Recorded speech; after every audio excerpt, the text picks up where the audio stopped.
Hi, everybody. How are you? Good. So glad you guys are all here. The microphone is so that the folks online can hear us.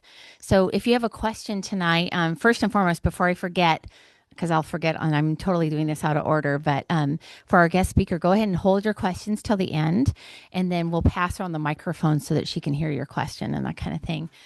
hmm What? Oh, yes, I am recording. Thank you. Thank you.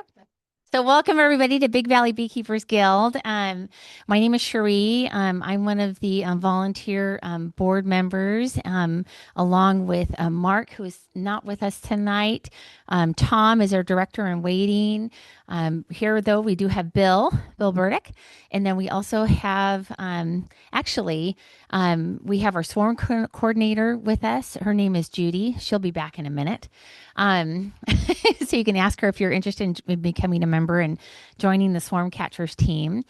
Just some logistics. So please make sure you turn off your phone or mute it or turn off the ring. And then the other component is as we have people that might come in late. Um, Deborah, so everybody say thank you and hi to Deborah. She's been our official greeter tonight, and she may need help pulling up an extra table and getting some chairs out if we get some more folks wandering in late. Restrooms are through this doorway right here, through the under the exit sign, down the hall slightly. First door on your right, and then you're going to go across the little cafe. There's a bathroom back there. Just make sure to knock first. It's a one-person bathroom, and I would hate for you to accidentally walk in on one of your fellow beekeepers. So be watchful of that. And then if you're at the end of the night, we do appreciate it if everyone can help us with just different cleanup items. We reset the room to the way we found it. And part of that means that the chairs go up on top of the table before we go, and then we get everything packed up. We do have some great snacks that were brought with us tonight. There's some breads that were donated by Brian Musgrave, and his wife makes them. She's starting a bakery thing. We have some Chex Mix as well from Judy, some grapes for Ernie. And then just a quick thing, too. Is everybody signed in with Deborah in the back on the sign in? Okay, excellent. And did everybody get a drawing, door prize ticket? All right, excellent. Okay, so if you did bring a door prize, it goes there. We have we might have a couple of things, including some backyard chicken eggs to take home too. So there we go, covering all our bases. So I know you guys have already introduced yourself. We want people to be able to make a bee buddy. So before you leave tonight, at least meet at least one new person and say hello. Your bee buddy could be your future bee buddy helping you, right? And you helping them. And that's so important when it comes to beekeeping. So, just some quick updates and news. So, first of all, educational hives, we actually really need to get out there. So, if you are a member of our guild for this year, you're a current member, and it's only $25 a year, and it helps us do things like pay for our speakers, pay for this room, all that good stuff. We have a club apiary that has 4 hives, and we go out there at least once or twice a month to check on them, and it's a great opportunity to get hands-on experience with bees. You do have to be a member, but it's a great opportunity to actually get that experience. So and learn because then you can take home what you've seen, that knowledge of how to examine and read the frames, and take it home to your own hive and learn how to evaluate your own hive. Hi, Alan. Alan, did you get back to the? Thank you. Alan won our winning bid for the Hive Tracker app, the subscription that was at our beginning beekeeping workshop. And in fact, side note, that gentleman is going to be our speaker next month. He's going to stream with us and talk about how important it is to keep records and record keeping with your bees and what you need to keep track of. So he's our speaker next month. So just side note. So we are always looking for volunteers, and whether it's helping us set up for meetings, it's helping us run our field days, it's helping us with other events throughout the year. We're always looking for an extra pair of hands. Just this past week, we had 3 helpers. We had Kim, we had Jackie, and we had John help us at Ag Venture, which is an annual event at the Loda Great Festival grounds where 3,000 third and second graders come through to learn about agriculture. So we were really happy. Thank you, John and Jackie and Kim, for that. We are looking for, oh, what? What? Oh, somebody was going by. Okay, I know we have this window. We have to flag them around.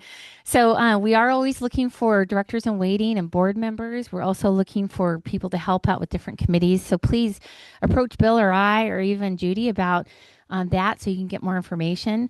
The commitment is minimal, and we really appreciate the hands-on help. So um, we're also, oh, not to forget that our memberships are due right now. Every year they expire on December 31st. So every year we ask if you attend, a meeting or two, definitely join for the year because it helps us so much. And then you have access to some cool things. And then we want to make sure everybody knows that nuke pickups were announced earlier this week. So if you ordered a nuke through the guild, and every year we do this for our members, we work with a local commercial beekeeper to actually bring in nukes to Lodi for pickup for our members. Normally, when the weather is what it is, the mating for the queens doesn't happen until maybe April. And then by the time they have an established brew pattern in the nukes, they're ready to be sold, which is typically end of April, beginning of May. By golly, this is the earliest they have ever been. So our pickup, an email again went out a couple days ago to our people who ordered nukes. The pickup is going to be March 28th. I know, March 28th at 11 a.m. at the Home Depot. You have to have pre-ordered. There will not be extras there, but we will stay after our guest speaker tonight. We'll talk about if anybody has any questions about how to install those nukes or anything like that. Okay. But if you didn't get that email and you ordered a nuke, please see me after the meeting. All right. If you are interested in catching swarms, our swarm coordinator is just coming back in, but we are actively recruiting swarm team members, which is a volunteer thing, a way to catch bees. If you haven't done that before, you can also shadow others. You do have to be a current member, but if you have any questions about that, you can ask Judy after the meeting. And now I want to introduce our guest speaker. So I'm going to pull up her bio. So Emily has actually spoken to us before. She was a guest speaker for us last November, and she graciously came back. And Emily Mueller, so she is actually coming to us, streaming live from Akron, Ohio. So it's 9:30 p.m. where she is. So we are so grateful that she's willing to stay up late with us. She is an educator and owner of the Mueller Honey Bee Rescue, which is a family business focused on hive resources and pollinator conservation.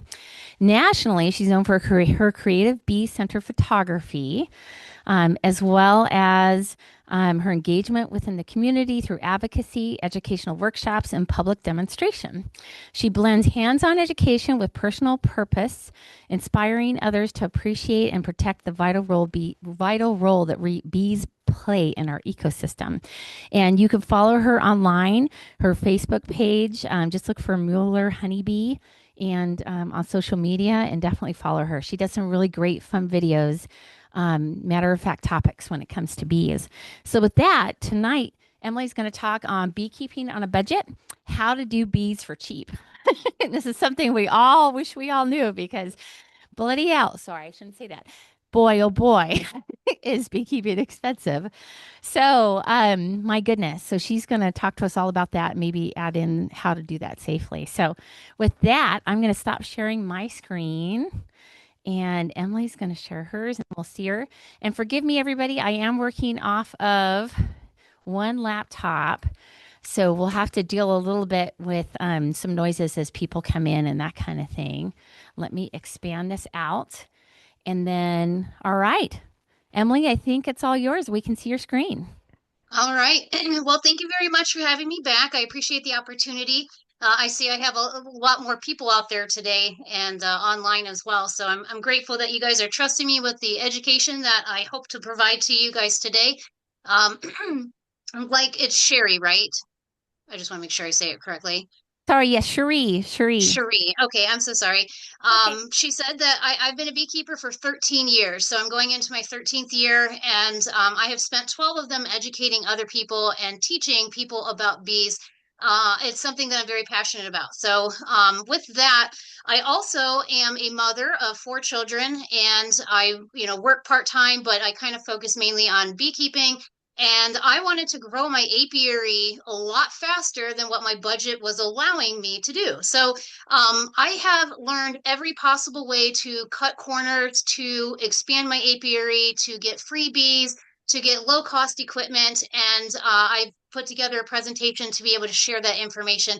Some of this maybe you do know, but maybe some of it is new to you or give you kind of the confidence to be able to do what it is that I do to help myself expand in my apiary, especially if you took like a lot of winter loss. I don't know if you guys struggle the same way we do here in Ohio. Obviously, we had a foot of snow for over a month, and that really it has an impact on our bees and being able to get them through the winter up here. So this is beekeeping on a budget, and it's learning how to do bees and reproduce bees without breaking the bank. So, what I'm going to address today is how to reproduce your purchase colonies. So, if you've already spent money on bees, if you're picking up nukes here soon on the 28th, that's less than 2 weeks away or just about. What you can actually do from there if you want to grow one nuke into multiple over the next summer that you have coming up, how to split your bees into multiple colonies, methods for quick growth, how to expand your equipment, swarms and free bees, because that's my favorite. I love free bees, other ways to save money on beekeeping, and also just things to watch for while you're going through this process. So, the way that I was told when I first started getting into beekeeping how to get a hold of bees was I had to purchase them. I had to buy a nuke, and it depends on what your costs are there. But around here in Ohio, they average about $175 to $300, depending on where you're buying them from and the genetic line that you're purchasing. They can also be a lot more. I've heard much higher cost, but this is pretty average for where I'm at. And packages, I actually had to change this price today because before the presentation, because the cost of packages just keeps going up, unfortunately.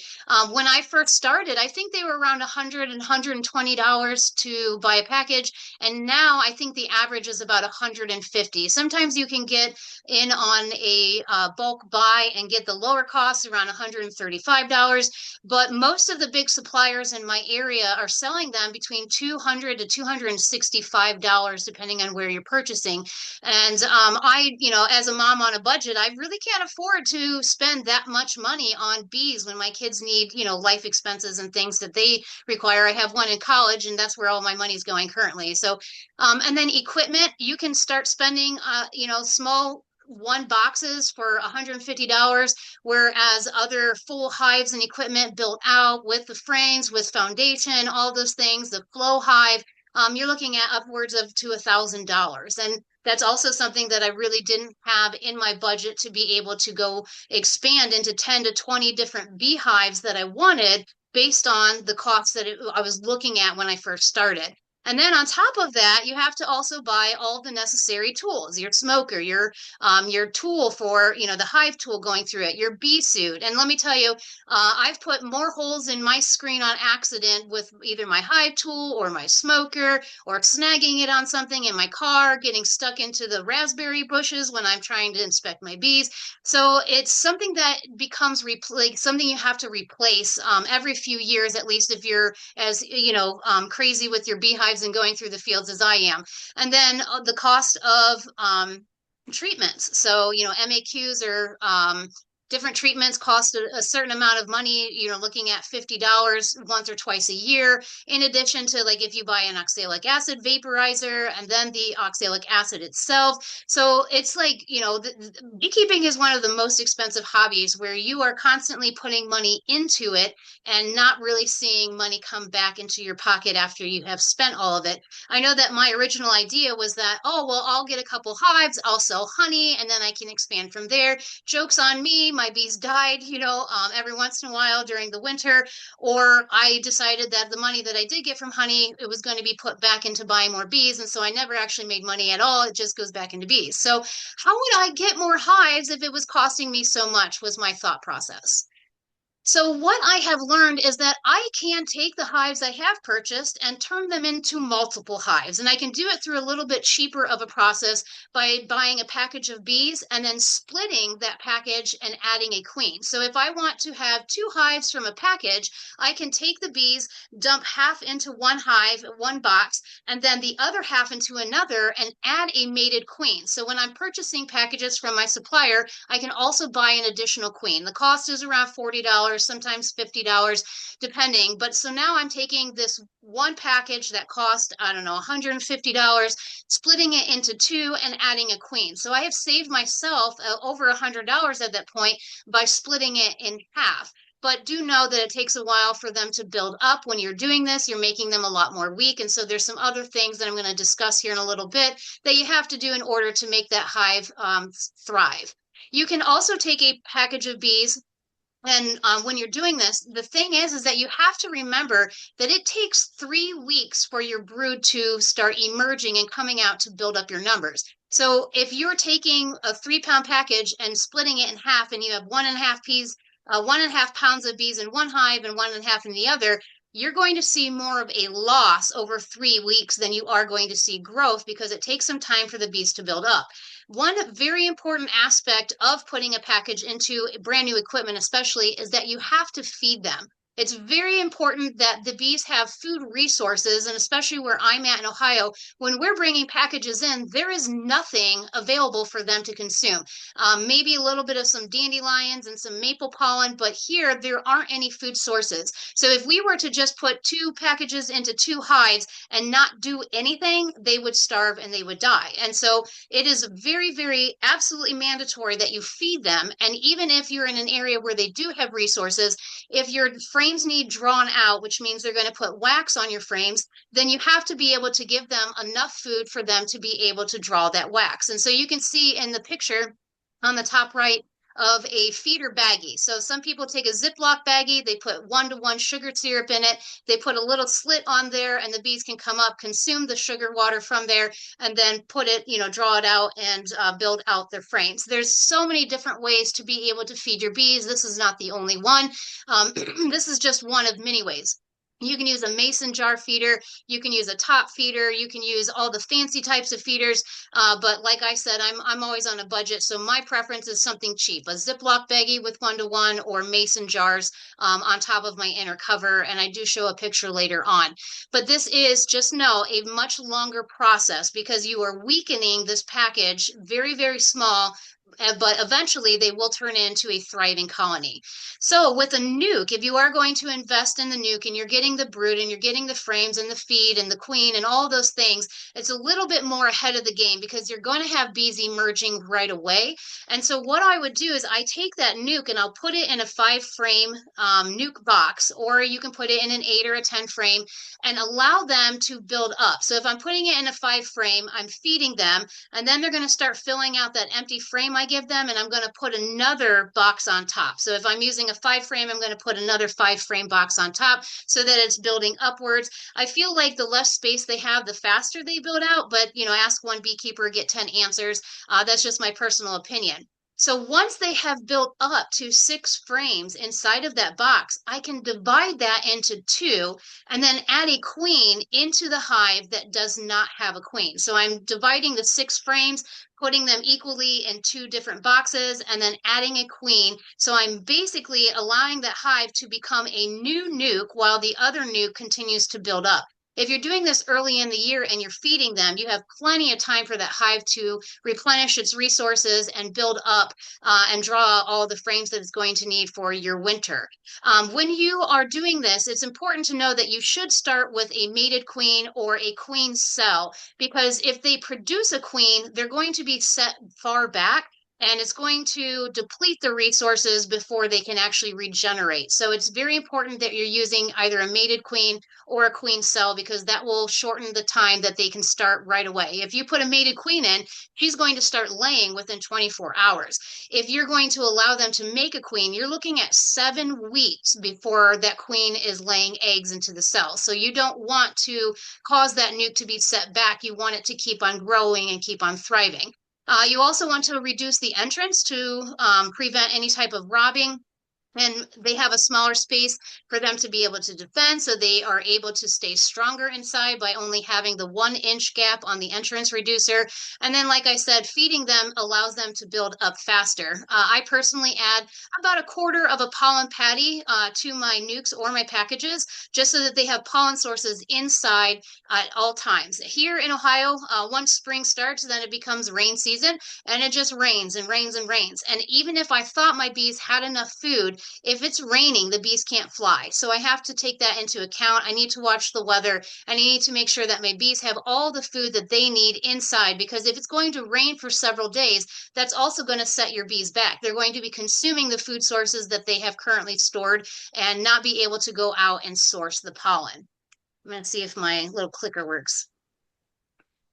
Let's see. Okay.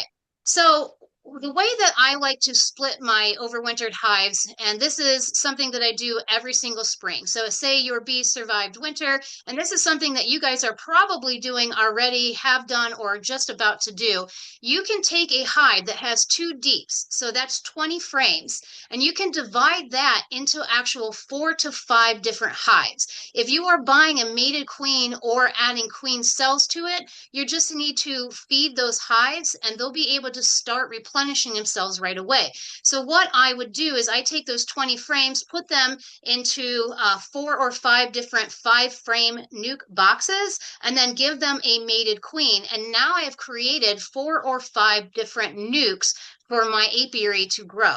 But it's very important that you are feeding them, because again, you're weakening them down quite a bit into, just 4 frames. So my personal setup is I take 4 frames and I put them in a nuke box with 1 empty undrawn frame. And I'm making sure that they have at least 2 frames of brood, 1 frame of pollen, and 1 frame of nectar, and honey. And that I will then also feed in addition to this and allow them to start drawing on that comb. Once they have started drawing out the comb, I then add another 5 frame box. Once they have filled that out, I can then transfer that into a larger box setup to like an 8 or a 10 frame if I want to, or I can just continue to build up the boxes on the 5 frame until I'm, 2 or 3 high. And then from there, I can transfer them to a larger colony. So if you are going to put them right away in an 8 or 10 frame box, because some of us don't have the 5 frame boxes, just make sure that you're reducing the entrance, you are feeding them, and you can also use a following board. So I'm not sure if you're familiar with a follow board, but it basically just kind of cuts off an area of the hive so they have a smaller space to work with. And then as they grow, you can expand it, add a frame, expand it, add a frame, so that they have a smaller space for them to work with. So the way that I personally am doing my splits, because I run 8 frames, and so that means that I only have 8 frames inside of my usual medium boxes. What I have, I will take those and divide it into 4 different nukes. So if I have 16 frames, I am making 2 8 frame boxes, or I'm taking 4 frames into I'm sorry, 16, 4. So 4 boxes and 4 frames each. If you have 20, you can do 5 nukes by doing the same thing. I'm going to divide the 4 5 frame nuke colonies and add the 1 empty frame, feed them 1/4 of a pollen patty, a jar of 1-to-1 sugar water or a baggie, and then I'm going to wait 24 to 48 hours after I have split them. So one colony will have the original queen, but the other 3 or 4 are not. And that's when I need to go in and add a mated queen. But before I add a mated queen into those boxes, I do need to scan through the frames to make sure that they haven't created any queen cells. Because if they have decided that they want to start creating their own queen and you add a mated queen, they likely will kill her. But if you do this within 24 to 48 hours, typically they won't create the queen cells yet, and you'll be able to add the mated queen and you won't have any issues or problems. But it's always important to make sure you scroll through all of the frames to make sure there aren't any queen cells, because you don't want them to create a queen if you've already spent the money on a mated queen. I leave the queen corked, so I do not allow them to consume the sugar candy to allow her to come out. I just leave that cork in there, and I allow them to orient to that queen and accept her before I release her. Because what I've run into is when you introduce a queen, and if you introduce her too quickly, they will sometimes go and kill her and decide that they're going to make their own queen instead. So it's very important that you leave her court, go back and check about 48 hours later, 2 days, and that's when I see, are they acclimating to her? Do they seem to be taking care of her? I'll scan the frames one more time to make sure there's no queen cells. And if I don't see any queen cells, I know they likely are going to accept her. I'll take the cork out and I'll allow them to eat the sugar candy to release her naturally. Now, also, when you're doing this, you're going to want to move your nukes away from where the main hive location was. So if my hive was in one place and I have split it into 4 different boxes, I don't want to leave one box in the original location. I want to scoot that away from the main location. So what I'll typically do is from where they were originally setting, I will scoot one box 3 feet to the left, and then I'll place the other box 3 feet to the right. And this means that when the foragers return, they have to decide which box to go to. So they're going to pick one of the two. Whereas if I left the hive in the original spot, majority of the foragers are going to go straight back to that colony, that hive, and then they're going to over replenish one and not spread out to the others. Ideally, if you can actually move them, 5 or 6 feet away from that area, but not everybody has the land to be able to do that, you then reduce the possibility of all the foragers returning just to one location. So also you can do something by causing them to reorient by adding grass or twigs to the front entrance, because now it looks different to them and they're going to think, oh, things have changed. And so now I need to reorient to the location that I have moved to. So how can you boost these spring bees once you have them into their boxes? Or at least getting them ready. So here in Ohio is the time frame that I'm going to actually start boosting my bees. I actually started about, I don't know, a week, 2 weeks ago, where I want them to have extra bees. I want them to have food to feed their babies, which is pollen. And then I also want them to have an abundance of food inside the hive. If I allow this to happen naturally, I'm going to fall into the natural resources that are available, and it's going to take longer. If I provide these resources inside their hive, they can grow no matter what temperature it is outside or if it's raining. They have all the things that they need to start growing on the inside. So I'm technically boosting them about 2 weeks ahead of what my natural cycle would be here, encouraging the brood production by adding a pollen patty on the inside of the hive. Now, it is important to make sure that you're not putting an entire pollen patty inside, because then you can deal with small hive beetle issues. The larvae get laid up inside of the pollen patty and they hide up in there. So I only use about a fourth. I would rather have to continue replacing the pollen patty than risk them not consuming it and get an overabundance of small hive beetles, especially that I'm weakening these colonies down to a smaller portion. And so they're not going to have as many bees to be able to fight off any type of small hive beetle issues and stuff. And you don't want to have an overabundance of them taking over your hive. So I'm going to feed them 1-to-1 sugar water as long as it is not freezing temperatures outside. You don't want to introduce moisture to your colonies if it's freezing, because then that moisture will get onto your bees and then the temperature freezes and then you freeze and kill your bees, unfortunately. So the only way that I'm going to be adding 1-to-1 sugar water is if it's not freezing at temperature or at night. I'm sorry. If it is freezing still at night, then I'm going to add something like those Hive Alive patties that I have in the picture up there. I can create my own fondant. I can add just sugar on top until we get to a point where I can start feeding them the liquid feed. So this is going to encourage queens to produce brood, and it's going to encourage the nurse bees to build comb. I have to inspect them though. This is not something that I can just add this feed to them and walk away and oh, I hope things work out for you. It's not one of those. It is something that if you're boosting your bees, you have to go back and stay ahead of them. You have to continue inspecting them. You have to keep looking inside. What is it that the bees are doing? Are they showing signs of buildup? And then by staying ahead, I'm watching for signs of swarming. I'm watching to see that the bees are telling me that they are ready to swarm. And by doing this, they go through 3 different stages. And the first is drone production. So you're going to see a lot of drones being produced inside of your hive. Then what happens is if they have an abundance of nectar sources, they're going to start backfilling. And backfilling is when they take the nectar that they're collecting and they're putting it in the brood chamber. So where your baby bees are supposed to go in that bottom box towards the center frames, if you're seeing a lot of shiny cells that are filled with nectar, that's a sign of backfilling. That's a sign that your bees are telling you the queen doesn't have enough space for the babies to be laid, and so they are starting to prepare for possible swarming. And then the final step is that they're going to develop queen cups, which are the little cups that they develop on the very bottom of the frames.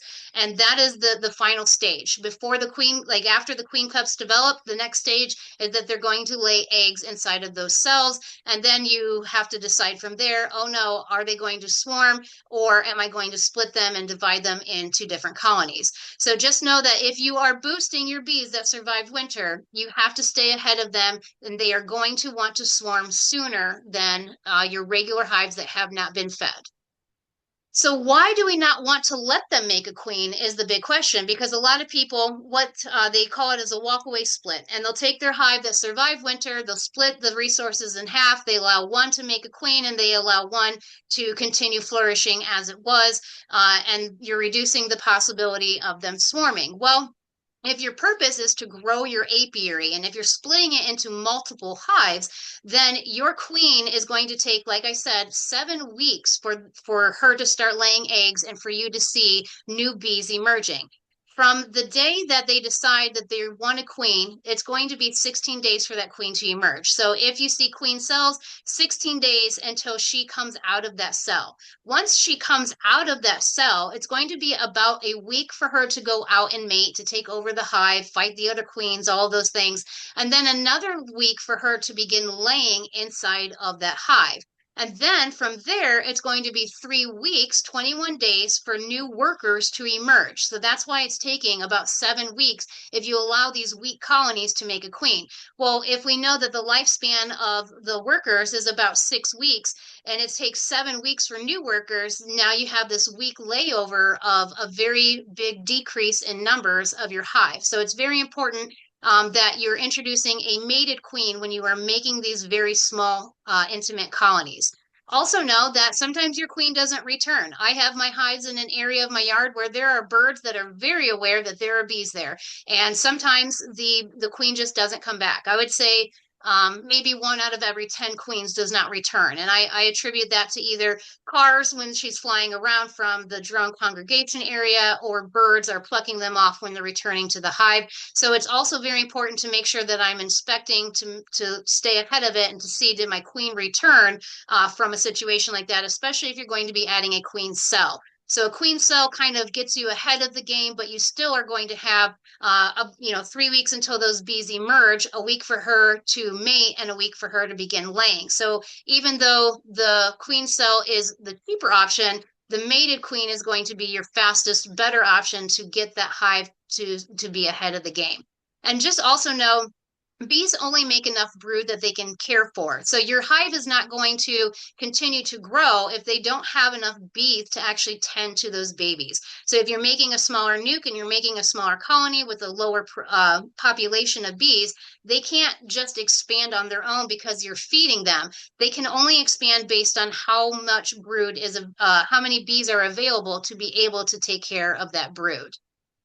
So how can you regenerate your nuke sales if you decide that you want to sell bees? And this is something that I learned from a commercial beekeeper. And what it is that once you have your bees in a 5-frame box, you're going to, like in the situation you see the picture down below, where there are multiple hives and they have more than one box. Well, when I'm selling a nuke, they're only taking 5 frames. So each one of those boxes, I'm going to have some extra frames inside of there. I'm taking 5 frames, so I'm taking 2 frames of brood, 2 frames of food, and then 1 frame of whatever extra resources I can give them, and I'm putting that in a nuke box. And so they're taking 5 of those frames right off of my hive with the queen, and they're gone. However, I still have 3 to 5 frames that those bees were working on before I removed that nuke from their hive box. And so those extra frames that I have, a lot of times I'll have an extra frame of brood and a couple extra frames of food. And what I'll do is I'll combine a couple of the boxes to make an entire nuke resource again and add a mated queen. So I hope that you can understand what I'm saying. So you have 2 boxes of 10 frames because they're in 5 frame boxes. I'm taking 5 out. I have 5 extra frames. Usually 3 of them are filled. So I'm combining the extra frames from all these nuke sales to make more nukes. I add a mated queen and I do the same thing over again. Now I have sold a nuke and I'm regenerating a nuke at the same time. So if you have any questions, please write them down because I definitely will answer them at the end. I know that I know what I'm saying, and sometimes it doesn't come out the same way because I know what I'm talking about because I can see it physically because I've done it. But if you haven't done it, sometimes it's kind of hard to understand. So how late can you make splits? It's based on your weather. So California probably could do this a little bit more expansion than we can here in the Ohio area. But if you have drawn comb to work with, usually the end of August is how late you can make a split. So I'm going to feed them though from August until I can't feed them anymore, which is typically around November for us. So that's a liquid feed. Now, after I've fed them the liquid feed and it starts to freeze, I take the liquid feed off and I'm going to put in a fondant patty, a Hive Alive patty, some type of fondant or a patty instead of the liquid feed, again, because of the moisture dripping on them. If you don't have drawn comb, then I would say the latest would be the beginning of August because you need those bees to be able to draw out the comb for them to store their nectar before they make it into winter so that they have enough food inside of there. So it's usually about 30 to 60 days for them to build out 8 to 10 frames. But do know that it's kind of a known fact that after the summer solstice, which is June 21st, they reduce how fast and how quickly they are building. So it isn't impossible for them to draw out frames, but the later you get into the year, the less likely they are to continue building out those frames, and they start to want to store the food instead. So temperatures always have to be conducive to, the season that you're working with.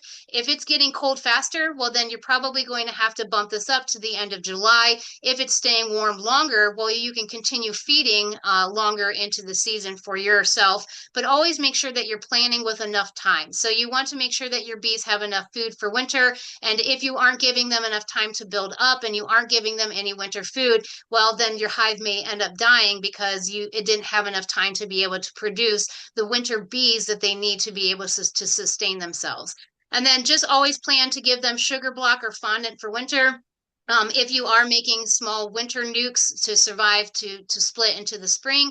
And so feeding them 2 to 1 sugar after for us is the goldenrod flow, and I will feed them that 2 to 1 once it starts getting colder outside because they're going to store that. So after September time frame, sometimes into October, that's when I'm going to switch it over from 1 to 1 to 2 to 1 before it starts to freeze. That way they are storing the food instead of just using it to create comb. So where are you going to put all these bees though? And like my hopes are high and I have all these ideas about being able to split my bees, but now I need the equipment in order for me to actually maintain my colonies. So you can make homemade nuke boxes. If you buy a sheet of plywood, they're around $20 depending on where you're at, up to $30. You can typically make 4 different boxes based on some plans. Like there's one down in the corner right there that shows you how to cut it up so that you can make these small little boxes for your hives to have nuke boxes. You can also use plastic or wax dipped cardboard boxes until they are strong enough to move them into an 8 or a 10 frame box. But do know that cardboard is not a long-term weatherproof solution, and so it's not something that you can count on surviving through the entire winter, especially if you get a lot of rain or if you get a lot of snow. So here in Ohio, I would never be able to use a cardboard box for my bees, but it is something that I can put them into temporarily until I can acquire the proper equipment that I need. And then also, if you want, you can use a 10 frame and then using a follower board, like I mentioned, and you can see a picture of it down there in the corner. It's just a flat board. The bees only have the entrance to the right, so they can only access the frames. And the following board is just going to get moved as they continue to grow inside of that box. So also be creative is the other thing. I was at an event over last summer and this very older gentleman, I think he was like 92, 93 years old. He had just started beekeeping. He said it was something he had always thought about. He really wanted to do it and he had a barrel. And so he decided that he was going to make a top bar hive. And you can see an example there where he cut the barrel in half and then built a frame around the top and then laid his top bar on top, like, along the top of that and allowed the bees to start building on the inside. And the entrance was just the pour hole in the barrel. Here in Ohio, it probably would not sustain our winters, but somewhere where it's warmer, that would be an option. But you can use almost anything. And especially, I'm a big person on looking for free wood to be able to build things myself. You can use pallets. They are a dime a dozen where I'm at. I don't know if it is where you are, but you drive behind buildings and you can pick up a pallet, cut the nails off, whatever's sticking out, and then build yourself some boxes with the free wood until, you can get to the point where you can either buy some or barter for some or any of that. But you can use pallets, you can use reclaimed wood, you can use plastic barrels, and then also styrofoam coolers, which I have used them for catching swarms, and I don't think I was ever successful that I can remember, but it was one of those, let's see if it works. I'm going to try it anyway kind of thing. However, let's see if it's the next. I met this lady. Her name was Nona. And she's actually in Australia, so her weather is a lot different than mine. But they have something called broccoli boxes. I don't even know what that means. I think that it was what broccoli was stored in when it's transporting locations across the country. And so that's a picture of them in the corner, these little broccoli boxes. And she just cut a hole in the front and put one of the entrance reducers that you can see, the colorful ones, to be able to have a smaller entrance for them. And she cut slits in the top and then just laid little wood sticks. I think that they were skewers. And you can see that the bees drew on all of those little sticks. And so it's not ideal for a beekeeper that wants to extract honey. However, if you are just desperate for more bees, you can get creative. You can look into other ways to be able to do this just to actually have the hives yourself. Now, in this situation, I was kind of surprised that they didn't make quite a hot mess with this whole thing because of the way that it was set up. But she had, I don't know, probably 30 of these little tiny boxes. And once they got big enough, she would move them to larger equipment. She had the whole thing rigged up in all sorts of ways for her to be able to do this. But I was thoroughly impressed because it kind of opened that thought process like, wow, I've only been using Langstroth equipment and I never really considered like pre-beekeeping in this aspect. Like this is a whole new level, of using whatever you have. If you want to be a beekeeper, you can just use whatever you have in your garage or acquire for free, get it off of Craigslist, that kind of thing.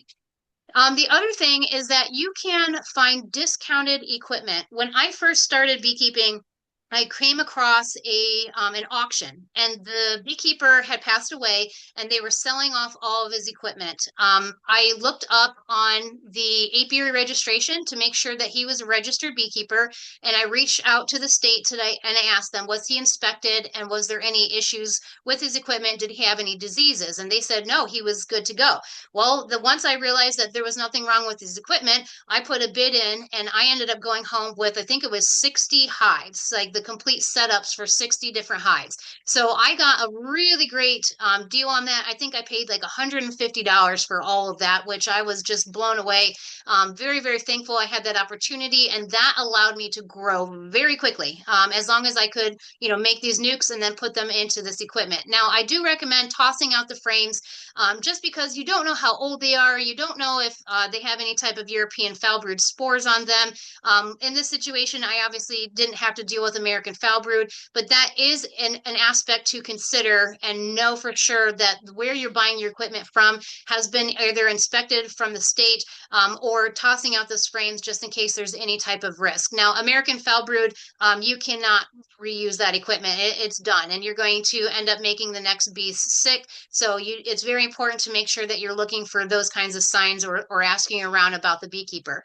Here in Ohio, I don't know if you have this opportunity, but we have a lot of a huge Amish population, and they sell their equipment super cheap. I now purchase, if I do, an entire I'm sorry, 5 box medium hive setup. So they're 8 frames, and I get the entire thing with the frames and plastic foundation for $175. And that is a major, wonderful steal. I have been buying my equipment from one particular Amish dealer for several years now. The equipment is built very well, and he stands by it, and I've never had any issues or problems with it. So I'm very lucky where I'm at to be able to have this resource. Maybe not everybody does, but also you can trade or barter for equipment. I recently, what did I do? I got, I think it was 12 hive setups. They were all medium boxes, and I traded turkeys. Yes, I have turkeys. And so she wanted turkeys and I wanted equipment. And so I took all of my turkey eggs and I put them in my brooder and I hatched, I don't know, probably 3 dozen of them. And I traded her my turkey poult for her equipment. So I have traded everything under the sun that you can imagine for beekeeping supplies. And then I have traded all sorts of beehives, packages, swarms, all that kind of stuff for other things that I need. And so bees are kind of money in an aspect for me, and being able to use that as a bartering system. I actually, what did I do? I recently traded 4 grown-up turkeys for some tops that I needed. So, turkeys are becoming very profitable in my life. But there's also group buys, and I noticed that you had mentioned, the group sales on the nukes. So a lot of times, if you're purchasing in bulk, you can save money. You can get a discount by being able to purchase in a large quantity. So ask, if you find a really good wood maker who is producing hives for sale, you can ask everybody in the group, hey, do you guys want an extra box or whatever? And if you get 10 or more, you typically get some type of discount. The more you buy, usually the bigger discount. You can build boxes out of pallets because this is free wood just to have anywhere that you acquire it from. Do know that some of them are dipped in chemicals and stuff, so you do need to watch for that. There's numbers on the side that tell you, the treatments that they used, but bees don't care. We do. And this is a very important thing that I have learned. I used to do cutouts, so I used to cut bees out of people's houses, and I have cut bees out of some of the strangest places, one of them being an outhouse. And that was kind of the wake up call that my boxes don't need to be pristine. They don't need to be beautiful. They don't need to be immaculate and painted and fresh and new. The bees don't care as long as they have a safe space to be able to build that protects them from the weather. They don't care what the boxes look like. So if you're concerned, oh, well, it's pallet wood, nah, the bees don't care. And there's actually now, I forget what it's called, propolis or something like that, where they're roughing the inside of your hive boxes because the bees will put more propolis on there, which helps the immune system of the honeybee. And so rougher wood is actually ideal for honeybees because they store more propolis on the inside. But do know that long Langstroth is a little bit easier to build, so it's still taking the Langstroth frames. They are still removable, but they're easier to build out of pallets. And all these plans are free if you just scour looking around on Google, looking for the dimensions to be able to build this. And it really is a very simple process if you just have some nails and some wood glue and the ability to cut the wood to the size that you need. Also, like I mentioned, verify the sources and check for inspections from other beekeepers. Auctions, just make sure that you're throwing the frames away and using new frames. Ask local beekeepers because there's a lot of times beekeepers that started, wanting to beekeep and they thought it was a really great thing for a couple of years and they decided they don't have the time or it takes too much time. And so they sell their equipment for really cheap, or you can barter with them. Like, hey, a commercial beekeeper that I work with, a lot of times I'll go help him with his hives and he'll give me some of the plastic nuke boxes that I like to use for catching swarms. And so I'm trading my time, which is something he needs to be able to go through all of his hives. He has 500 of them, and I'm getting a resource back that I really need, which are the plastic boxes to be able to build my own apiary. Also check Marketplace and Craigslist. I have run into some situations where somebody is selling equipment they came across. They have no knowledge about it at all. They don't know how long it's been there. They don't know where it's from. They don't know anything about it. So just kind of be cautious about that, because if there's no history on it, I would not say that it is ideal to purchase unless it's brand new. If it's brand new, well, then it's a different story. But you can find beekeeping equipment on Marketplace and Craigslist here in Ohio very easily throughout the entire year. So, and then you can, like I said, mention taking these nukes that you're building and then keep one for yourself or keep five for yourself, however many you built, and sell the other two, three, four, or five that you have made to be able to purchase more equipment for the next year. So they're like I said, I'm using bees as money. So I'm using bees, I'm selling them to be able to save money to buy more bees, basically. Oh, also know, here in Ohio, we have to be Queen certified, which means that the state comes out, they look at our bees and they verify that our brood is safe to be able to sell, that we don't have any pests and diseases. And it's very important to make sure that what you are selling has been inspected if that's a regulation that you have in your state. Here in Ohio, we cannot sell anything unless it's been inspected and we have a Queen certification. So I'm not sure if California is the same, but that is if you get caught selling nukes, and especially if they're sick or diseased, you can, get in trouble by the state for selling contaminated bees. Now, where can you buy the discounted tools that you would need? Well, I have a lady down the street that is a commercial beekeeper, and she buys smokers and hive tools in bulk. And so I buy my smokers from her because I tend to run them over for some reason on accident. I accidentally ran over three of them last year. I put them behind my vehicle so that the smoke goes out. Even though I cork them, they're still hot. So I put them there knowing that I'm going to see it when I walk out. And for whatever reason, with kids and all the things going on, I forget about it and I run it over. So I have a steady paycheck going to the lady down the street to buy myself new smokers, but she only charges me $5 for the smoker because she buys them in bulk, and then she charges me $3 for the hive tool. And I don't know if you're like me, but I tend to set my hive tool down and I don't know where it is and I can't find it. And so every year I usually buy like 10 or 15 of them, and they're definitely lost by the end of the year. When I go to open up my hives in the spring, I usually find one or two here and there that I accidentally left inside the box, or I dropped it in a mean colony and I forgot about it and I didn't want to retrieve it because they were testy bees, that kind of thing. So ask around, especially with the commercial beekeepers. Hey, do you get a discount on equipment or I'm sorry, tools, and can you, allow me to purchase them at a lower cost from you instead of paying $25 to $50 for a smoker, or $10 to $20 for just the hive tool. Also, I was at AutoZone. This is probably a year ago now, but they have mini pry bars, and the mini pry bar is a hive tool. And I think it was like $9 at the AutoZone store. I think they're cheaper even than that at Walmart or large, stores like that. And I was like, wow, I didn't realize that I could actually just use a paint pry bar to be able to open up my hives. Now, it's not my preference because I like the J hook on the end and that's ideal for me. But if you're just getting started and you're trying to save money, you can save money by just running to Walmart and going to the paint section and getting one of the little mini pry bars from there. And then if you don't have the funds to buy a smoker and you can't find somebody that sells them super cheap, you can use sugar water as a mixture to kind of calm the bees down until you're able to get the funds to be able to buy one of those. So the Zep bottle is something that we kind of have on hand, and I just do half of it filled with sugar, and then the other half I put hot water in and I shake it around, and then it becomes a sugar water mixture. I do a lot of bee beards. I do at least two per year, typically for events that I have in my area, and I use sugar water in those situations where I'm trying to get the bees to calm down, trying to get them to clean each other, and they get sticky so they can't fly, and so they kind of are more easy to manipulate and get them to do what I want them to do because they're covered with a sugar sticky solution.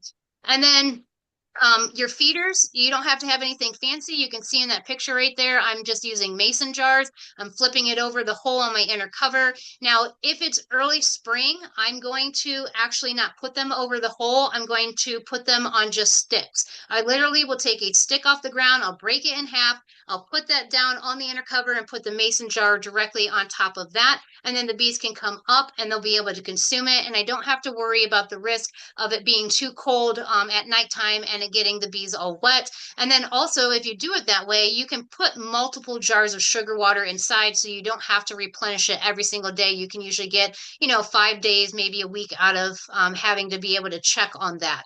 And then with fuel, you don't have to buy anything fancy. You can just use, I like to use the white pine needles from my tree outside. Those are my absolute favorite. Not everybody has access to them. I have on more than one occasion when I didn't have a white pine tree, I would be driving down the road and see somebody that had a whole bunch of pine needles out by the ditch, and I would stop with a 5 gallon bucket and fill it up as fast as I could, and then get back in my car and keep on driving. So, there, or you can ask a neighbor who has them. You can use pine chips, you can use leaves, you can use cardboard. I don't really prefer the smell of cardboard. You can use the egg cartons, not obviously the styrofoam ones. When I went out to Colorado to do an interview for a news station out there when I did a bee beer before, there was a guy who used old jeans. Now, I'm not a big fan of using something that has chemicals in it like that, the material, but that was all he swore by it. He just took he had several pairs of jeans in the back of his truck and a pair of scissors, and he would cut a little section, and he would roll it up, light the end on fire, stick it in a smoker, and that's what he would use. Now, it's not, like I said, not my preference, but be creative. You can find different things. Horse bedding, dried grass, straw, mulch, dried horse manure is what I've also heard from other people. That's what they used to use many, many moons ago, was just whatever you had on hand and able to acquire to be able to use in your smoker. So just kind of throwing that out there that you don't have to buy fuel. I have, like I said, I have chickens and ducks and turkeys.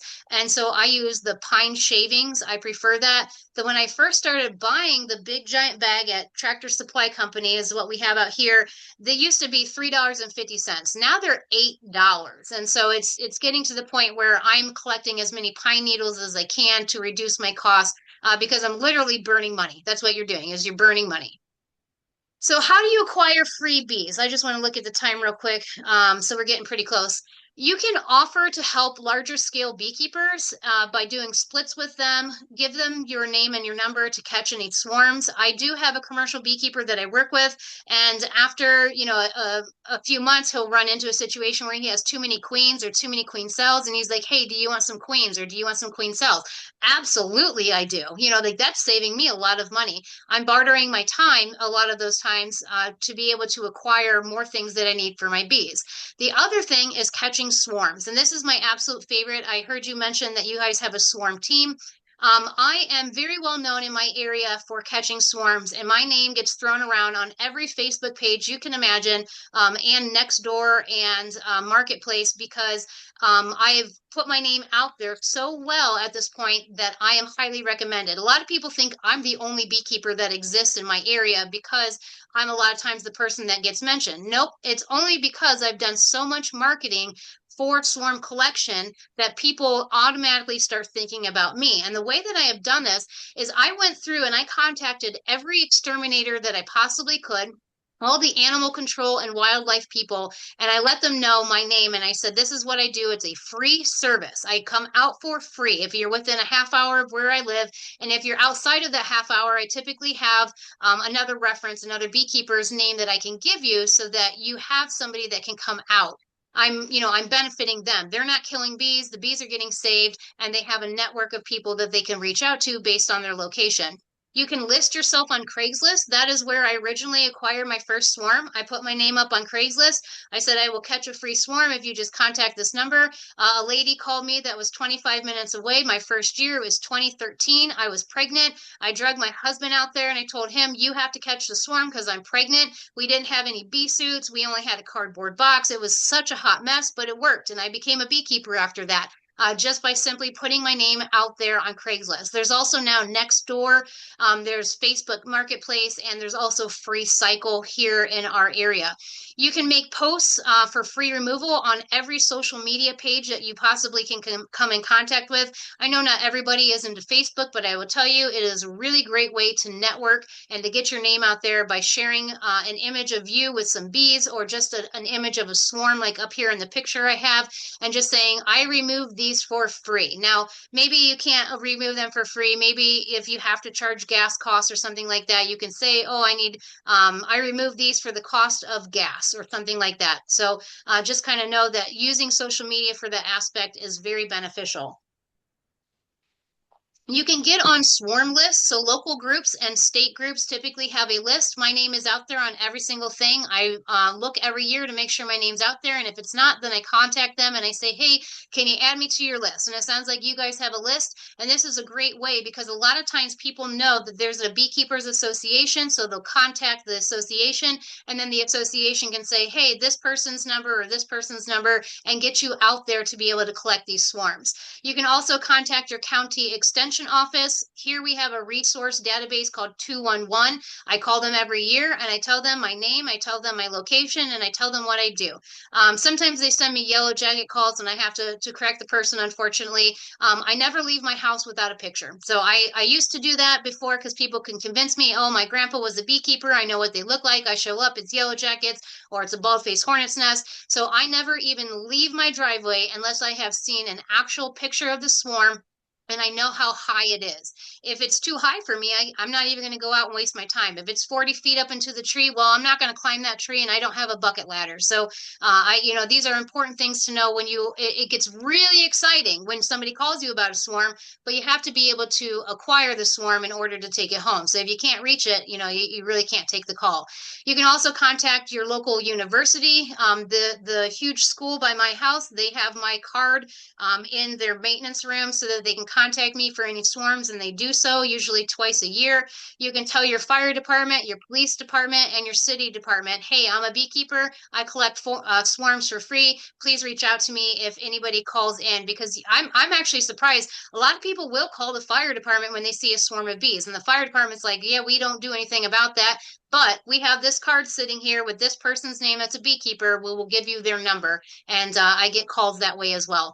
And then also network with landscapers and tree companies. I have so many trees in my yard from tree companies dropping off hives that were living in them. I tell them, yeah, absolutely, I can take them as long as you bring them to my house, because not everyone has the equipment.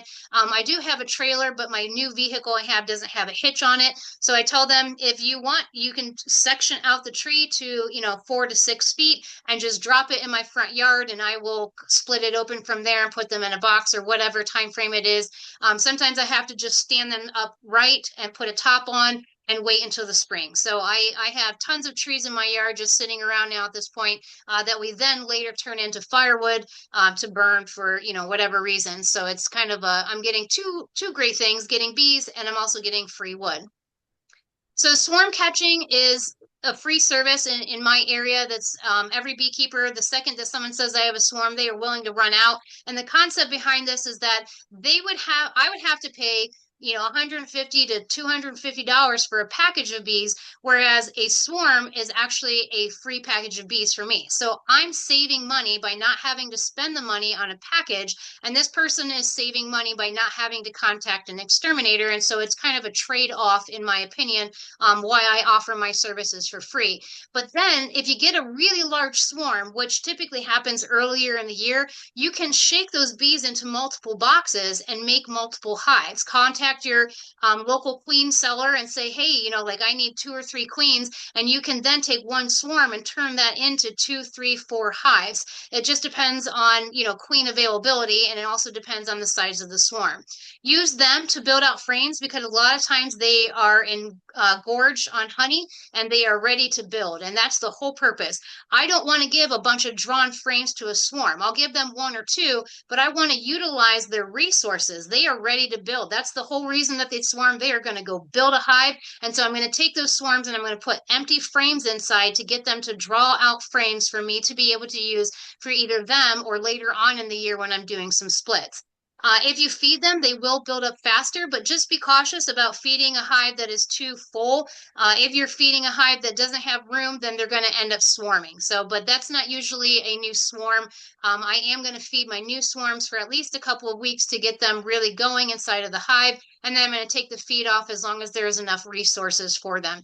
Grow them into 8 or 10 frames, and if it's early enough in the year, split them again. And that's what I was kind of talking about, where I'm taking a nuke that has grown into 6 to 8 frames and I'm dividing them in half. So if they fill in 8 to 10 frames and it's June, I can take that, split it in half, keep the original queen in one colony and add a mated queen to the other one. And now I took that swarm and I turned it into 2 different nukes. So one thing I do want to go over, and I know I'm running short on time here, is that a lot of people will see cutouts. Now, I don't know if you have as many opportunities for cutouts where you guys are at, but a lot of times a beekeeper will accidentally lose a swarm, or there's a pharaoh colony in a tree and they throw out a swarm and somebody has a hole in their house. A lot of times a woodpecker has pecked a hole and then a squirrel goes in and removes all the insulation, and now they have an empty hole on the side of their house and bees move in. And a lot of people will think, oh, well, it's free bees. And it is not. It is not free bees. I no longer will go to a cut. I don't do cutouts anymore, but I would not even attempt a cutout without any type of money being paid for the service, because that is full on construction work. And then also the risk of cutting somebody's house open. You have to expose the hive entirely to be able to get all of the comb out of the wall, or it will rot in the wall without the bees maintaining it anymore. But it's very important to have a very good construction knowledge, because you need to make sure you are not cutting into wires, you are not cutting into plumbing, you are not weakening the structure of the house by cutting into some type of stable wall structure that they have. So it's really important to know that cutouts sound ideal and it sounds like, oh, well, I just have to reach in and pull out the queen, and that is not the case. You have to open up and expose the hive, take out all the comb, take out all the bees. A lot of times we use a special vacuum to be able to get the bees out entirely. Sometimes the queen will run into the wall and you can't even access her at any point. So cutouts are not considered a free source for bees. Always charge for that service, because it is a very long process. It is not a simple walk up and remove it like a swarm is. It is a very long day of cutting open bees, a lot of times in very hot temperatures. Sometimes the bees are very grumpy and they are not friendly at all. More than once, I'd say probably a dozen times, I've gone to a cutout, I've cut it open, and they recently swarmed. And now they don't even have a queen. So I have to either allow them to make a queen with whatever resources they have, as long as it doesn't get ruined in the process of cutting them out, or I have to combine those bees with somebody else. The other thing is that sometimes they have diseases. Sometimes they are riddled with small hive beetles. Sometimes it looks like they have, deformed wing virus and an excessive amount of varroa. So a cutout is never what's the word I'm looking for? A It is not a guarantee that you are going to walk away with an established colony. So just kind of throw that out there. You can't guarantee the health of them, that they're queen right, or that you will capture the queen. So it's also important to know the difference between European foul brood and American foul brood, especially in these types of situations, or if you're acquiring equipment from someone else or you're bartering for a nuke. Also, if you're going to be selling nukes, you want to make sure that what you're selling is very clean, very disease-free, has low varroa counts or no varroa coming up in the test. Because if you get European foul brood, you're going to be ruining your equipment, and you can then contaminate other hives in your apiary. I actually ran into this last year where I brought in a swarm. The swarm was very sick and I didn't know it until they had started building out the comb. Then I started seeing signs of European foul brood. By this point, the hive had already been very weak and I was feeding them, which then encouraged robbing from my other hives. And I ended up spreading European foul brood to 3 of my hives on accident, not knowing that the swarm I brought in was actually sick. And so I had to go through the whole calling a vet, having terramycin, doing types of treatments. There's different essential oils. I think his name is Bob Binney. I can't remember. I know if I see his name, I'll know who it was. But he used camphor oil, eucalyptus oil, tea tree, and cinnamon to treat European foul brood. And it's just an essential oil mix. You put that into your hive. There's a very specific amount that you have to use, a certain ratio. And that by also pulling out the diseased frames, adding in new frames, adding in brood from other hives, you can usually eradicate it. However, in my situation, I ended up getting those three hives so sick that they did not make it, and I had to get rid of that equipment, all of the frames. I got rid of all of the frames on the inside. I did keep the boxes because I didn't want to continue spreading those frames or accidentally using them in another swarm and getting more bees sick. Now, if you run across American foul brood, end game, you have to burn all the equipment. It is over. Do not try to revive them. Do not try to treat them. You have to burn the equipment and get rid of the bees. And my example of the other hives robbing it out is how that happens, and you'll spread it through your entire apiary, and it completely will ruin all of your colonies. So this is also why it's important to inspect regularly, to look for the signs of these kinds of issues. European foul brood is a sign that the bees have low food sources, are very stressed out, and don't have enough bees to tend to the brood. So that's just another aspect to look at. So to sum up this presentation, feed your bees. That is very important when you're splitting these hives. If you're splitting packages, if you're bringing packages in, that will help them grow a lot faster. Being able to have queens on hand, either producing them yourself or having somebody local to you that you can reach out to. I have in my repertoire of people, I have 3 different queen producers that I can call up almost any day of the week and say, hey, I need 2 queens, and they usually have them. If one doesn't, I have 2 other people that I can reach out to. So I can't just be dependent on one queen producer if I don't have queens on hand, because I don't run an apiary that way. I don't always just have queens. However, some of these commercial guys do always have queens, and so I need to have those people on my list to be able to reach out to them. Putting them in smaller boxes allows them to build up faster, in my opinion, as a beekeeper, and what I have seen. Equipment doesn't have to be nice and new. Bees don't care. We do. And then this means that if you can produce your own queens, you are ahead of the game. You are saving money. But knowing a queen producer will also keep you ahead of the game. But you can also order queens in advance from these people and say, hey, I'm going to need 3 queens at the end of this month or at this time frame, because you already know that you're going to be splitting a hive that's starting to show signs of swarming. So if you have any questions, I will absolutely take them now. If you ever need to reach out to me, I do have a website. I am on Facebook. I'm on TikTok. I'm on Instagram. I'm usually better on Facebook. I respond and reply and post a lot more on there than I do on anywhere else. And then if you missed the propolis class and you haven't watched the video, or if you want to see it live or you want to do it again, because we only retain 20% of the information we learn at these types of situations, I am teaching the class privately again. It's on Zoom. So I'm doing that on March 20th and 24th. And then I also have a beginner beekeeping class on Zoom April 24th and May 1st. So the propolis class is the 20th. It's 7 to 8:15 p.m. my time, Eastern Standard Time. So that's a little bit earlier in the day for you. Same time on the 24th, but that is just a single class. Whereas the beginner beekeeping class, that is 2 back to back. So you have to attend both of them to get all the information. So this is my website. You can always sign up there. That's where you can also reach me. If you can't reach me on my email, I'm going to try to go back. There's my email, and feel free to ask any questions if you have anything to ask after this presentation. So I'm going to stop my share. All Thank right. you. Thank you, Emily. Can you hear us okay? We have Yes. so we have 2 mics. We have one over there and one here. So does any raise your hand? Does anybody have any follow questions? Or are your brains totally swimming right now? It's a lot of information. It's Yeah. a lot. I will say, I want to mention, so on Emily's store, you can buy at her when she spoke to us in November, she did medicinal beekeeping, and she has a lot of cool products, such as, like, I was asking her about toothpaste and toothpaste for dogs, and she sells propolis and lots of other cool stuff. So definitely check that out. And she references the science behind some of those as well. So make sure you take a look.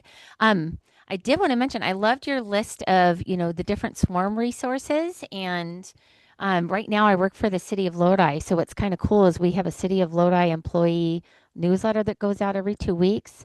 So heads up, Judy, I I actually did a little article for that that'll be coming out tomorrow about our group having a swarm team. So to try and get the word out, and then that goes to all those different city departments as well. So just yeah, so that's coming too. Um, let's see. All right, there was a question I had, and now I can't think of it. Anybody back there have any questions? Okay. All right, I'm going to check online real quick. I'm just going to pull up our chat to see if I have anybody in here that has any questions. While you're doing that, I was going to Yeah. say that propolis class that I'm teaching Oh, on the yes. 20th and 24th. I teach you one, the background, the medicinal benefits of propolis, Hmm. where and why the bees collect it, and then also how to make your own products. And I know that a lot of the tinctures that people make are alcohol based, and the ones that I share, I include the alcohol, but I tell people how to make it with other substances like MCT oil, apple cider vinegar, and different things, because not everybody wants to use an alcohol base. I know my kids don't prefer it. So, but Mm. if you've ever wanted to know, well, how can I make or what can I make? I tell you guys how to make toothpaste. I tell you guys how to make tinctures. I tell you guys how to make Oh, infusion. So just to kind of throw that out if you've ever wanted to know more about how to make those things. got it. Thank you so much. Yeah. All right. Oh, yeah. I think there is a small fee for that Zoom. Yeah, but well worth it. Yeah. Oh. Is the class that you have on the 24th, is that a two-part series or is it the same class No, as the other? so the March 20th and March 24th, those are that's the same class being taught two different times. It's the beginner beekeeping class that is succession, where it's April 24th and May 1st. Got it. Got it. Does anybody online that's streaming with us have any questions by chance that they want to put in the chat, or maybe they want to come off a mute? Okay. Goodness.